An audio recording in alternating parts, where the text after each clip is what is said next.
सिंधुताई सपकाळ यांचे आगमन होत आहे. सिंधुताई सपकाळ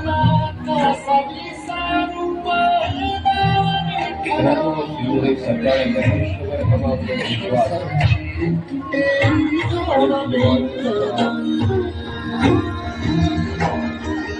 आणि जिव्हाळ्यांचं नाते इतकं सहज आणि सोपं होतं.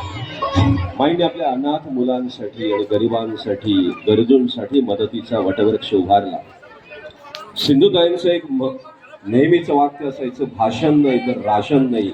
आणि आपल्या इथं त्यांचं भाषण करण्यासाठी सिंधुताई येतात. जोरदार टाळ्यांच्या गजरात सिंधुताईंचं स्वागत झालं पाहिजे. पोरं आवडली बरं खरे मला तुमची शाळा. आज तर मी भारावून गेले. काय रे ती पोरं भडाभडा बोलत होती. पुढची पिढी तयार झाली. नाही तर कधी कधी प्रश्न पडतो, किसे दिल लगाओ, किसे अपना बनाओ, कोई यहाँ काबिल नहीं मिलता. पत्थर तो बहुत मिलते हैं मगर आपले भूदाते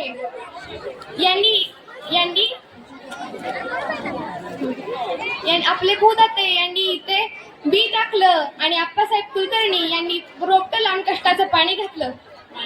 पुढच्या लोकांनी ते सावरलं आणि आज त्यांच्या पुढची पिढी नवनवीन स्वप्न बघून त्या दिशेने वाटचाल करत आहे.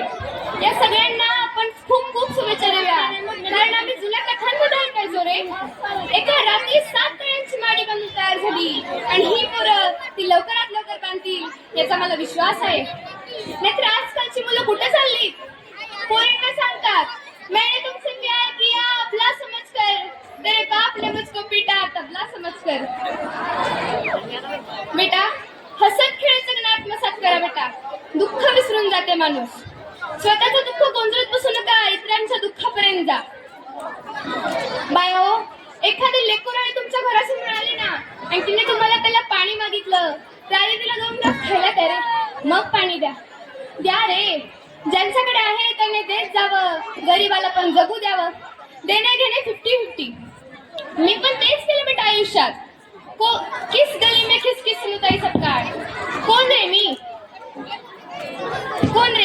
मी हाफ टाइम चौथी पास, फुल टाइम नाही.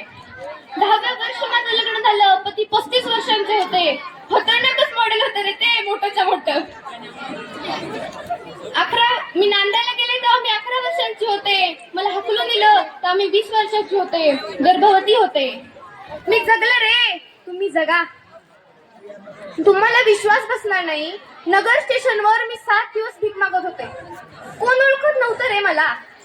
नगर स्टेशनवर मी 7 दिवस भीक मागत होते. कोण ओळखत नव्हतं रे मला.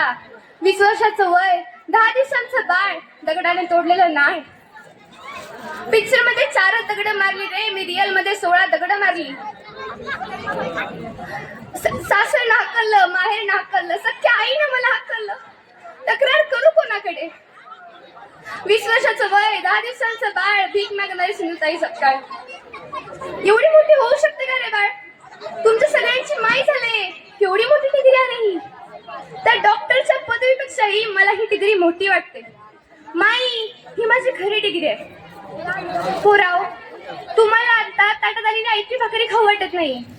मी स्मशानातील मैताच्या अग्नीवर भाकरी भाजून खाल्ली. पोट वाईट नाही रे, भूक वाईट आहे. सुरक्षेसाठी मी स्मशानात झोपायचे.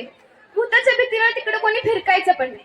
आणि चुकून जर मला इथं कोणी बघितलं ना तर ते भूत भूत बोंबलत पळतच सुटायचं. माझ्या पहिल्यात तुमच्या शाळेचे काही व्हिडिओ आले होते. तुमच्या शाळेनं जवळच्या आशाग्रामला भेट दिली. ऐकून आनंद झाला रे. द्या रे.